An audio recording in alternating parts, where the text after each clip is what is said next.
Hey everyone, this is अंदर Vikram. Welcome to Magnet Brains. आज की वीडियो में हम डिस्कशन करने जा रहे हैं गोल्ड रश के बारे में।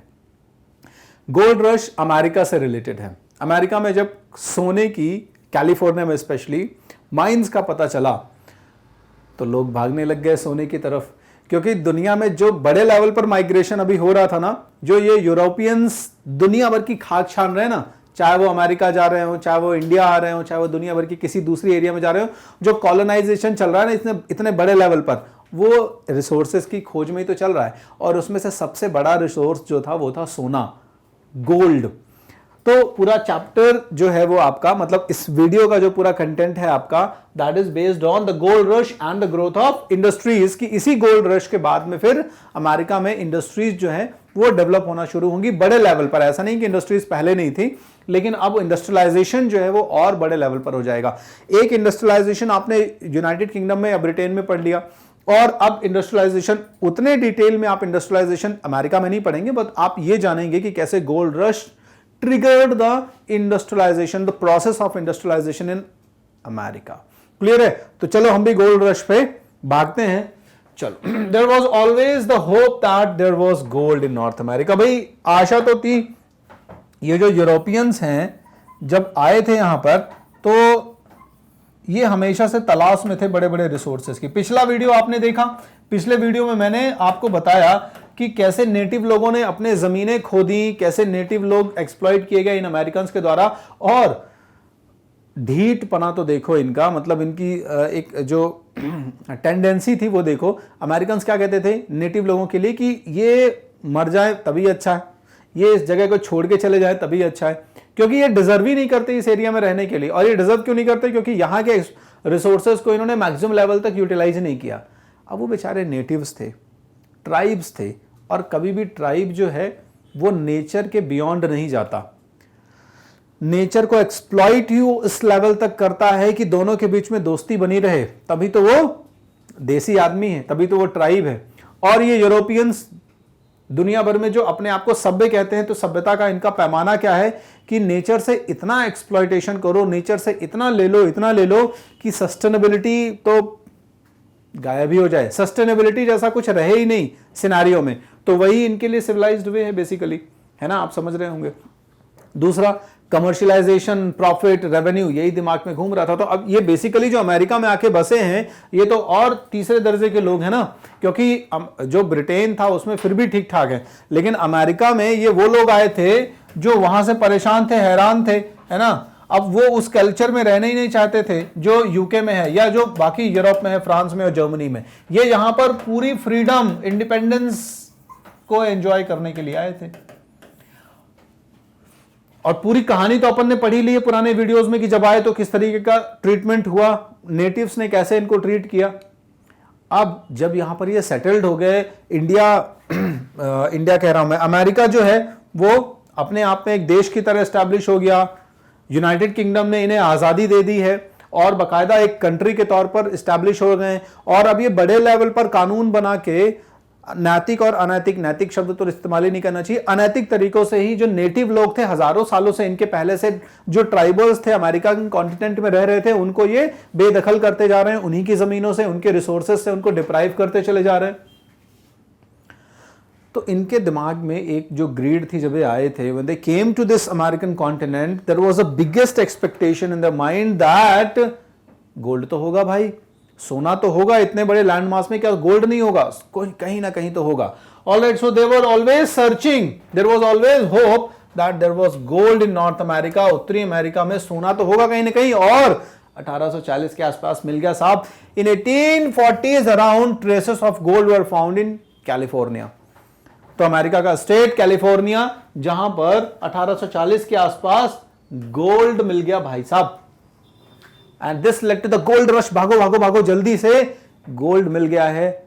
उस गोल्ड को ज्यादा से ज्यादा हमें एक्सप्लॉइट करना है, यूटिलाइज करना है, क्योंकि हमारी फिलॉसफी तो यही थी, maximum utilization of the resources available on the particular territory. उस लेवल तक यूटिलाइज करो, खत्म हो जाए वो, और उसका यूटिलाइजेशन करके उसको ट्रांसफॉर्म कर दो तमाम, ठीक है, मार्केट में, एक डेवलप्ड फैक्ट्री में, इंडस्ट्री में। मॉडर्नाइजेशन का कंसेप्ट ही यही था।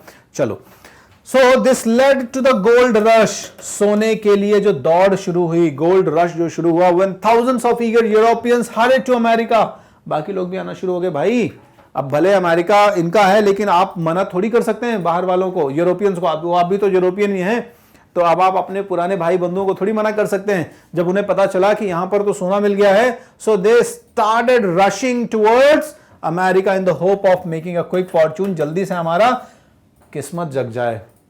यही वो टाइम है जब हमारा भाग्य जो है वो चमकेगा, क्योंकि अमेरिका में जो सोना मिला है कैलिफोर्निया में, उसको हम जाएंगे, यूटिलाइज करेंगे, हमारे पास कैपिटल है, हमारे पास टेक्नोलॉजी है, तो उसको इन्वेस्ट करके हम उस गोल्ड को एक्सप्लॉइट करेंगे maximum. This led to the building of railway lines. अब देखो अमेरिका में इंडस्ट्रियल रेवोल्यूशन की शुरुआत हो रही है, इंडस्ट्रियल रेवोल्यूशन की शुरुआत हो रही है।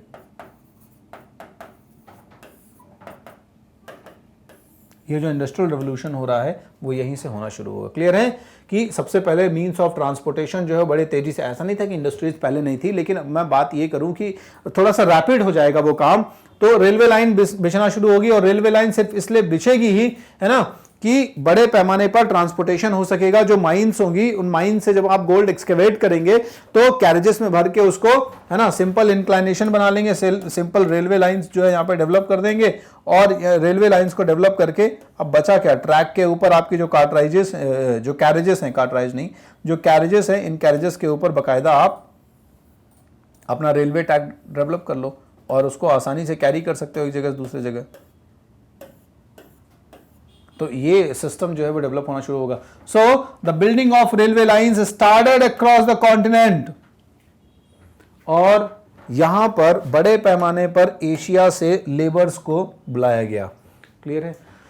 इंडिया से ज्यादा लेबर नहीं आएंगे, क्योंकि इंडिया में ऑलरेडी ईस्ट इंडिया कंपनी जो है वो हमारी अभी उपस्थित है, और वो नहीं चाह रही है कि वहां पर जो इंडियंस हैं उनका माइग्रेशन हो, लेकिन चाइनीज को वो अलाउ कर देंगे, और बड़े पैमाने पर चाइनीज का माइग्रेशन होगा, या मैं कह दूं कि चाइनीज लोगों को यहां पर लाया जाएगा। क्लियर है। और 1850 के आसपास कैलिफोर्निया को स्टेटहुड मिल जाएगा, ध्यान रखना, बाकायदा स्टेटहुड ग्रांट कर दिया जाएगा कैलिफोर्निया को 1850 के आसपास। 1840 में खोज हो गई, इतने बड़े लेवल पर डेवलपमेंट भी हो जाएगा वहां पे शुरू। The railway was completed in 1870, 1870 के आसपास रेलवे बनकर तैयार हो गई थी लगभग। क्लियर है। और पूरा आपका यूनाइटेड स्टेट्स ऑफ अमेरिका जो है वो बड़े नेटवर्क में, रेलवे नेटवर्क में कनेक्टेड था। मेजर पोर्ट्स जो थे वो कनेक्टेड थे, मेजर इंडस्ट्रीज जो थी कनेक्टेड थी, इवन कनाडा को कनेक्ट कर लिया जाएगा बाय द 1885। 1885 के आसपास आपका जो कनाडा है दैट वाज आल्सो कनेक्टेड, है ना, वहां पे भी ये रेलवे का जाल बिछ गया। The old nations creep on at a snail's pace. ठीक है। ये एक कहा जा रहा है, ये एक बात कही जा रही, कहावत कही जा रही कि एक पुराना नेशन जो घोंगे की चाल से, स्नेल आपने देखा होगा एक छोटा सा जानवर है जो खिसक खिसक के चलता है। ठीक है। तो एंड्रयू कार्नेगी का नाम आपने सुना ही होगा। सो एंड्रयू कार्नेगी जो है वो क्या कह रहा था कि the old nation creep on at a snail's pace, a poor immigrant from Scotland become one of the first millionaire industrialist in the USA. Clear है। तो एंड्रयू कार्नेगी जो है वो ये कहता था the old nation creep on at snail pace, मतलब जो एक पुराना देश था, पुराना नेशन था जो घोंघे की चाल से चल रहा था, वो बहुत तेजी से स्पीड पकड़ लिया। क्यों? क्योंकि ये एंड्रयू कार्नेगी खुद एक मिलियनेयर था। ये जब आया था पुअर इमिग्रेंट था, गरीब इंसान था। अब यहां आया और यहां पर बहुत सस्ते दामों में जमीन खरीद ली, और जमीन खरीदने के बाद गोल्ड रश वगैरह भी हो गया, गोल्ड रश से उसको बाकायदा गोल्ड मिल गया, और उसने उसको आगे यूटिलाइज किया, फैक्ट्रीज, इंडस्ट्रीज तमाम। देखते देखते स्कॉटलैंड से आया हुआ ये गरीब आदमी एंड्रयू कार्नेगी क्या है, became a millionaire, first millionaire industrialist in the USA. Clear है। तो इसी का कहना है कि देखो कितनी तेजी से जो घोंघे की चाल से चलने वाला नेशन था वो the Republican thunder's on at the speed of N express किया, वो एक एक्सप्रेस की गति से तेजी से चल रहा है। ये इस तरीके की जो फ्रेजेस हैं वो फ्रेजेस वहां पर बोली जाने लगेंगी, और इन फ्रेजेस का मतलब सीधा सा है, ये डिपिक्ट करना, ये बताना कि कितने बड़े पैमाने पर, कितने बड़े लेवल पर अमेरिका में इकोनॉमिक प्रॉस्पेरिटी, इकोनॉमिक ग्रोथ जो है वो बूस्ट हो रही है। चलिए आगे बढ़ते हैं। In North America industries develop for very different region. ठीक है। अमेरिका में अब आप एरियाज को अगर बाइफरकेट करेंगे, एरियाज को अगर आप डिफरेंशिएट करेंगे, तो आप देखेंगे कि नॉर्दर्न पार्ट जो है, उस नॉर्दर्न पार्ट में बाकायदा जो इंडस्ट्रियलाइज एरियाज थे वो कुछ पर्टिकुलर कमोडिटीज से जो है रिलेटेड हैं, या कुछ पर्टिकुलर कमोडिटीज का प्रोडक्शन होता है वहां पे, ठीक है। जैसे मैन्युफैक्चर इंडस्ट्रीज हैं तो वो रेलवे इक्विपमेंट बनाती हैं वहां पे। रेलवे इक्विपमेंट की डिमांड है उस समय, क्योंकि बड़े लेवल पर ट्रांसपोर्टेशन की जो टेक्निक्स हैं, ट्रांसपोर्टेशन की जो फैसिलिटीज हैं वो एस्टैब्लिश हो रही हैं अमेरिका में, ठीक है। तो बड़े लेवल पर ट्रांसपोर्टेशन को डेवलप किया जा रहा है, एक्सपांड किया जा रहा है, इसलिए यहां पर रेलवे इक्विपमेंट्स बनाने की जो फैक्ट्रीज हैं वो एस्टैब्लिश होंगी, ताकि और बड़े लेवल पर रेलवे को डेवलप किया जा सके, और दूर दराज के जो एरियाज हैं, रिमोट एरियाज हैं, उनको भी इंक्लूड किया जा सके, डिस्टेंट एरियाज को भी, डिस्टेंट प्लेसेस को भी लिंक किया जा सके। क्लियर है? इसलिए यहां पर रेलवे इक्विपमेंट्स बनेंगे, और साथ साथ ऐसी भी मशीनरी बनती थी जो आपके एग्रीकल्चरल एक्टिविटी में भी हेल्प करती थी। ऐसी मशीनरीज बनेगी which would make the large scale farming easier. बड़े पैमाने पर जो कमर्शियल एग्रीकल्चर एक्टिविटीज हैं इसको भी सपोर्ट करेंगे, क्योंकि अब एग्रीकल्चर जो है वो और ज्यादा से ज्यादा क्या हो रहा था, फार्म बेस्ड हो रहा था, मशीन बेस्ड हो रहा था। फार्मिंग जो है वो मशीन बेस्ड हो रही थी, ठीक है। इसलिए कुछ जो फैक्ट्रीज हैं नॉर्थ के एरिया में वो डेवलप हो रही हैं ज्यादातर आपके रेलवे इक्विपमेंट्स बनाने के लिए, और बाकी इसके अलावा बड़े जो फार्म मशीन्स हैं, हैवी मशीनरीज हैं, वो बनाने के लिए फैक्ट्रीज यहां पे डेवलप हो रही थी। क्लियर है? धीरे धीरे 1860 के आसपास आप देखेंगे कि अमेरिका और कनाडा दोनों में इंडस्ट्रीज जो हैं वो बड़े पैमाने पर ग्रोथ कर रही होंगी। क्लियर है? और आप देखेंगे कि अमेरिका जो है आपका, ठीक है, 1860 के आसपास अमेरिका जो है वो अभी हालांकि फिर भी इतना ज़्यादा ग्रोथ नहीं हुआ था, लेकिन उसके बावजूद भी पर्याप्त मात्रा में ग्रोथ है। लेकिन इस गोल्ड रश की वजह से आप देखेंगे, इस गोल्ड रश की वजह से ये जो अनडेवलप्ड अमेरिका है, ये अमेरिका डेवलप्ड नेशन के, मतलब डेवलप की जो कहे ना पाथवे है, जो रास्ता है, उस रास्ते पर चलना शुरू हो जाएगा। ठीक है। इन 1890 it was the leading industrial power. देखो जैसा मैंने कहा 1860 में अभी अनडेवलप था और ये डेवलपमेंट के रास्ते पर चलेगा, और महज 30 सालों में it was the leading industrial power in the world. 1890 के आसपास 30 सालों में अमेरिका ने ग्रोथ जो करी, उससे वो दुनिया के लीडिंग इंडस्ट्रियल पावर्स में से एक था, संसार की लीडिंग इंडस्ट्रियल पावर में से एक था, और उसने ब्रिटेन को भी जो है ना वो चैलेंज करना शुरू कर दिया। अब तो क्लियर है, ब्रिटेन जैसे देशों को भी चैलेंज करना शुरू कर दिया है। तो क्यों? Because of its economic prosperity.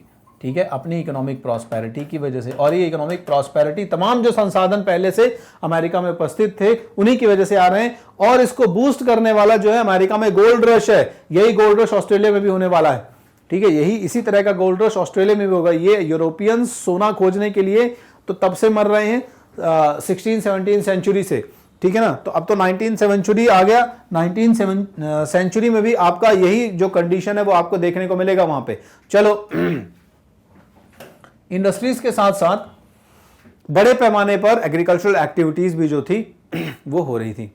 क्यों? क्योंकि ऑब्वियस सी बात है, पॉपुलेशन बढ़ रही है और ज़्यादा से ज़्यादा सेटलमेंट बढ़ेगा, तो उसके खाने की जो रिक्वायरमेंट्स हैं उनको पूरा करने के लिए आपको एग्रीकल्चरल एक्टिविटीज में जाना ही पड़ेगा। तो large scale agriculture also expanded. ठीक है, ज़्यादा से ज़्यादा फॉरेस्ट एरियाज जो थे उन फॉरेस्ट एरियाज को क्लियर किया गया, और फॉरेस्ट एरियाज को क्लियर करके जो बड़े एरियाज थे, वास्ट एरियाज थे, उनको अब क्या किया गया, डिवाइड कर दिया गया छोटे छोटे फार्म साइजेस में। ठीक है, उनको डिवाइड करके, मतलब छोटे का मतलब ऐसा नहीं कि बहुत कंपैरेटिवली बहुत ज्यादा छोटे फार्म साइज, लेकिन अब आप जंगल का जंगल किलोमीटर आप साफ करेंगे तो अब इतने बड़े फार्म एरिया में भी तो कल्टीवेशन करना, एग्रीकल्चर करना इतना आसान नहीं होगा। इसलिए उन फॉरेस्ट एरियाज को डिवाइड किया गया धीरे धीरे एक सस्टेनेबल फार्म साइज में, जिसमें आसानी से खेती की जा सके। क्लियर है? और इन खेती में इन एग्रीकल्चरल एक्टिविटी में जो कुछ भी चैलेंजेस आते थे वो चैलेंजेस वाइल्ड एनिमल्स के आते थे, क्योंकि आप जंगल साफ करोगे तो जंगल का जो वो जानवर था बेचारा, वो भटकते भटकते तो आएगा है नहीं कि भाई कभी कभार यहीं रहते थे, अब पेड़ वेड़ कहाँ चले गए सब। तो उस एरिया में ज्यादातर बाइसन वगैरह मिलेंगे आपको। ठीक है, तो बाइसन जो होता था वो बड़े पैमाने पर हंट किया जाएगा उसको। क्लियर है? और एक सिचुएशन ऐसी आएगी कि एक्सटिंक्ट होने के कगार पे आ जाएंगे, ठीक है, दस ending the life of hunting, है ना, मतलब पूरी जो बायसन की स्पीसीज है वो एक्सटिंक्ट होने के कगार पे आ जाएगी। और ये पैटर्न जस्ट उस पैटर्न से पूरी तरह से डिफरेंट है जो ट्राइबल्स अपनाते थे, ध्यान रखो। क्यों? क्योंकि ट्राइबल्स का जो पैटर्न था वो पैटर्न सस्टेनेबल हंटिंग का था कि हम उतना हंट कर लें जितने से हमारी जो इमीडिएट नीड्स हैं वो पूरी हो जाएं, और उसके बाद बचा रहेगा चलेगा, वो ग्रो करेगा, कुछ दिनों बाद फिर से वो सफिशिएंट अमाउंट में हो जाएगा, फिर से हम उसको खाएंगे, फिर से वो कम हो जाएगा। तो इस तरीके से एक हेल्दी बैलेंस बना रहेगा, कभी भी स्कैर्सिटी नहीं होगी फूड आइटम्स की। बट अब यहाँ तो मल्टीपल वेज हो रहे हैं ना, और इंडस्ट्रीज के थ्रू भी जनरेट हो रही हैं चीज़ें, रेवेन्यू, एग्रीकल्चर तो है ही है, और जंगल को भी साफ करके एग्रीकल्चर और ले आने वहाँ। तो कुल मिला के आप कह सकते हैं कि जिस पैटर्न को ब्रिटेन में वो फॉलो कर रहे थे वही पैटर्न यहाँ अमेरिका में भी फॉलो होना शुरू हो गया, और उसका नतीजा जो है वो आज के डेट में है। अमेरिका तो अब लीडिंग कंट्री जब 1890 में था, तो अब आज के डेट में 2020 में वही सस्टेन कर रहा है अपनी पोजीशन को। धीरे धीरे 1892 तक आते आते आप देखेंगे कि कॉन्टिनेंटल एक्सपेंशन हो गया। कॉन्टिनेंटल एक्सपेंशन का मतलब है कि उस पर्टिकुलर पूरे कॉन्टिनेंट में, ठीक है, नॉर्थ अमेरिका के मैक्सिको का एरिया भी कनेक्ट हो जाएगा, और रेलवे कनेक्टिविटी बड़े लेवल पर वहां एस्टैब्लिश हो गई। इस रेलवे कनेक्टिविटी की वजह से आप देखेंगे कि अमेरिका का पूरा नक्शा ही चेंज हो रहा है। क्लियर है? ये है बेसिकली जिस अमेरिका की अभी हम बात कर रहे हैं, ये है बेसिकली यहां पर बड़े लेवल पर कॉलोनियल डेवलपमेंट, या कॉलोनियल नहीं कहना चाहिए ना, अब तो यूनाइटेड स्टेट्स हो गया, तो ये यूनाइटेड स्टेट का डेवलपमेंट हो रहा है। ये यूनाइटेड स्टेट यहां पर 13 कॉलोनीज से शुरू हुआ था, 13 कॉलोनीज से शुरू हुआ था, जो ये 13 कॉलोनीज का यूनाइटेड स्टेट अब बड़े लेवल पर एक्सपैंड होना शुरू हो रहा है, बड़े लेवल पर एक्सपैंड हो, वेस्ट की तरफ, साउथ की तरफ एक्सपैंड होना शुरू हो गया। ठीक है, ये पूरा मैक्सिको का इलाका हो गया, ये ग्रीन मैक्सिको का इलाका आप देख रहे हैं, ठीक है, ये वायलेट जो है यूनाइटेड स्टेट्स का इलाका है, रेड वाला जो इलाका है वो आपका कनाडा का इलाका है। और अभी भी कुछ एरियाज हैं जिनको यूनाइटेड किंगडम या फ्रांस वगैरह ने ऑक्यूपाई करके रखा है, हालांकि ज़्यादातर एरिया जो है वो यूनाइटेड किंगडम का ही है ना। फ्रांस तो गिने चुने एरिया में होगा भी, अगर कहीं पे होगा तो बचा कुचा, अदरवाइज उसको भी यूनाइटेड किंगडम जो है वो निगल जाएगा। क्लियर है? तो छोटी मोटी कॉलोनीज कनाडा की अभी भी बची हुई थी, बाकी यूनाइटेड स्टेट्स जो है अब ये ट्रांस कॉन्टिनेंटल नेचर में है। 1890 की बात कर रहा हूँ, ये एरिया भी यूनाइटेड स्टेट के द्वारा ऑक्यूपाइड है, ध्यान रखिएगा, बाद में रशिया से परचेज ही कर लिया था। ठीक है, तो ये एरिया आप देख रहे हैं, ये पूरा यूनाइटेड स्टेट का एरिया है। ठीक है, तो 1890 में यूनाइटेड स्टेट्स ऑफ अमेरिका ने इस एरिया को लगभग अपने डेवलपमेंट की जद में ले लिया है, और डेवलपमेंट की जद में ले लिया तो इंडस्ट्रियलाइजेशन तो ऑब्वियस ही बात है होगा, क्योंकि सेम उसी पैटर्न को फॉलो करेंगे ना जिस पैटर्न में वो यूरोप में बसे थे, वही देख के यहाँ पे आए हैं। अब जब उनको रिसोर्सेज मिलेंगे तो उसी तरीके से एक्सप्लॉइट करेंगे, उसको यूटिलाइज करेंगे। क्लियर है? The area between the Pacific and the Atlantic ocean was divided up into states. ये पैसिफिक ओशन हो गया आपका, ये अटलांटिक ओशन हो गया आपका। ठीक है, तो पूरा एरिया जो पैसिफिक और अटलांटिक के बीच का है, इसको अब छोटे छोटे टेरिटरीज में डिवाइड कर दिया गया। आपके जो ट्राइब्स हैं, इन ट्राइब्स को डेजर्ट इलाकों में पुश कर दिया गया, या कुछ मेन स्ट्रीम में आ गए, कुछ जो है वॉर लड़ते लड़ते इनसे मर गए, और कुछ इस तरीके से, वैसे भी कौन से ज्यादा संख्या में थे, लाखों की संख्या में तो पहले भी नहीं थे, कुछ हजारों की संख्या में थे, कुछ तो रिवॉल्ट करके वॉर के दौरान मर गए, कुछ मेन स्ट्रीम में आ गए, ठीक है, कुछ डेजर्ट एरिया में चले गए, और इस तरीके से आज भी कुछ बचे कुचे रेड इंडियंस आपको मिल जाएंगे। तो अब जो मेन एरिया है यूनाइटेड स्टेट का, आप देख रहे हो, because of the industrialization Pacific से अटलांटिक की तरफ एक्सपैंड हो गया पूरी तरीके से, और छोटे छोटे स्टेट्स में डिवाइड हो गया था। ध्यान रखिएगा, there are no longer remain the frontier, ठीक है, that had pulled European settlers west for many decades. अब कई दशकों तक का मतलब यह है कि जगह नहीं बची ना, समंदर में मरोगे जाके, है कि नहीं? समुंदर बचा अब, तो समंदर में अब आप यही कर सकते हो कि जो छोटे छोटे आइलैंड एरियाज बचे हैं, उन आइलैंड एरियाज को कॉलोनाइज करना शुरू करो, जो कि होगा अभी। अब आपकी जो फ्रंटियर्स हैं, जो टेरिटरीज हैं, जो सीमाएं हैं, वो तो पूरी तरीके से आपने ऑक्यूपाई कर ली, ठीक है, और पूरा समुद्री एरिया जो है वो अब आपके आसपास आ गया है ना। पैसिफिक ओशन से अटलांटिक ओशन का पूरा इलाका आपने क्या कर लिया, अपने डेवलपमेंट की जद में ले लिया। एग्रीकल्चरल एक्टिविटीज़ हो रही हैं, इंडस्ट्रीज़ डेवलप हो रही हैं और तमाम सब कुछ, रेलवे लाइन डेवलप हो रही है, पूरी कनेक्टिविटी हो गई है प्रॉपर, मतलब मॉडर्नाइज नहीं लेकिन उस जमाने के हिसाब से सफिशिएंट एडवांसमेंट हो गया। तो अब जगह ही नहीं बची ना, there no longer remain the frontier, ऐसी कोई सीमा ही नहीं बची जो उन यूरोपियन सेटलर्स को जो आए, अभी देखो यहां पर बहुत सही शब्द इस्तेमाल किया है, यूरोपियन सेटलर्स, इसका मतलब ये वही यूरोपियन है जो आकर बसे और आज अपने को अमेरिकन कहते हैं, और जो एक्चुअल अमेरिकन हैं जो बेचारे जानते भी नहीं कि अमेरिका नाम दिया इन लोगों ने, मतलब पहले नहीं जानते थे अब तो जानते हैं, तो वो तो मार्जिनलाइज्ड हो गए बड़े लेवल पर। तो पश्चिम में अब जगह ही नहीं बची है ना। अब क्या होगा, with in a few years the USA was setting up its own colonies, इसीलिए आगे जाकर अब इन्होंने भी वही पैटर्न फॉलो किया जो इनके पिताजी फॉलो कर रहे थे। मतलब कहां से आए थे, इनका पेरेंट नेशन तो यूनाइटेड किंगडम ब्रिटेन हो गया, ज्यादातर यूरोप से ही आए थे, फ्रांसीसी हैं, जर्मन हैं, ब्रिटिश हैं, ठीक है। तो अब जो इनके फादर्स कर रहे थे, या मेरे कहने का मतलब है जो इनके पेरेंट नेशन के लोग कर रहे थे, वही अब ये भी करेंगे कि भाई यहाँ के संसाधन तो सफिशिएंट हो गए, पड़ोसी वड़ोसी देखो। तो कुछ ही समय में, कुछ ही आने वाले सालों में यूनाइटेड स्टेट्स ऑफ अमेरिका जो है वो setting up its own colonies, अपने खुद के उपनिवेशों को सेट कर रहा था, अपनी खुद की कॉलोनीज वहां पे डेवलप कर रहा था। और धीरे धीरे आप देखेंगे कि जो हवाई एरिया है, ठीक है, हवाई आइलैंड्स आप देखेंगे, फिलिपिन आइलैंड्स, और आ जाओ पैसिफिक ओशन पे इधर तो फिलिपिन आइलैंड्स मिल जाएंगे। It had become an imperial power, ठीक है, यानी अब वही इंपीरियलिज्म, वही साम्राज्यवाद अमेरिका का आगे एक्सपांड होना शुरू हो जाएगा। So this was all related with the gold rush, ये पूरा गोल्ड रश से रिलेटेड था जो कुछ भी हमने अभी चर्चा की। मैं आशा करता हूं कि आपको समझ में आ गया होगा कि गोल्ड रश था क्या और गोल्ड रश की वजह से अमेरिका कहां से कहां पहुंच गया। 1830-40 में जो अमेरिका अंडर डेवलप्ड था, उसके बाद फिर आप कह दें कि 1860 के आसपास जो डेवलपमेंट के सीढ़ियां चढ़ना शुरू करेगा। 1890 आते आते वो अमेरिका लीडिंग कंट्री बन जाएगा, लीडिंग इंडस्ट्रियल पावर बन जाएगा। क्लियर है, because of that industrial growth, ठीक है, ऑफ द गोल्ड रश। तो होपफुली आपको समझ में आ गया है। All the videos are available at the website of Magnet brain.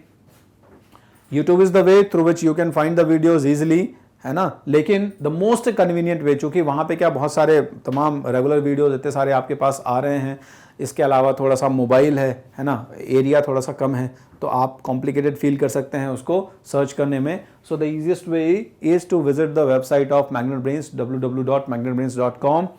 Okay, जैसे आप सर्च करेंगे you will find this window here, top courses, ठीक है। So properly class wise everything is arranged from class 12 to class 1st, you can see everything is properly arranged.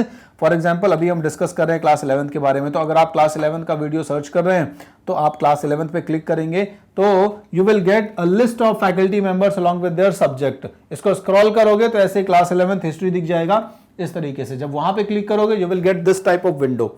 आप proper एक window इस तरीके का मिलेगा, उसको देखोगे। वहां पे जब आप क्लिक करोगे तो you will get chapter wise videos, इस तरीके से वॉच चैप्टर वाइज वीडियोस ऐसा मिलेगा आपको। And all the videos I have made, जितने भी वीडियो मैंने बनाए हैं they all are arranged here properly, ठीक है। सिलेबस ओवरव्यू सेक्शन 1, मतलब जैसे ये देखो पहले चैप्टर का पहले थीम का पहला वीडियो है, ठीक है। तो अब from the beginning of the time, इसको जैसे आप क्लिक करना चाह रहे हैं, मतलब आप ये वीडियो देखना चाह रहे हैं, as soon as you will click on it आप देखेंगे the video will start playing like this, इस तरीके से वीडियो प्ले होना शुरू हो जाएगा। क्लियर है। And this is our effort, Magnet Brains team's effort, ठीक है, to minimize your efforts, है ना, आपका टाइम सेव करने का, आपका एफर्ट बचाने का जो हमारा प्रयास है, ठीक है, ताकि आपकी प्रोडक्टिविटी इन्हांस कर सकें हम ज़्यादा से ज़्यादा। वही टाइम आप अपनी पढ़ाई में दें ताकि आपकी प्रोडक्टिविटी जो है वो और इन्हांस हो। तो हमारे इस नोबेल कॉज में आप हमारे साथ जो है वो पार्टिसिपेट करिए। छोटा सा पार्टिसिपेशन है, you have to like the video, you have to subscribe the channel, okay, and you have to share the video. जितने ज़्यादा से ज़्यादा लोगों के साथ में शेयर करो आप, ताकि उनका भी जो भी वेलफेयर हो सके, आपके जो दोस्त हैं उनको भी पता चल सके, वो भी पढ़ सके प्रॉपर चीज़ों को, ठीक है। And stay tuned with magnet brains. Thank you.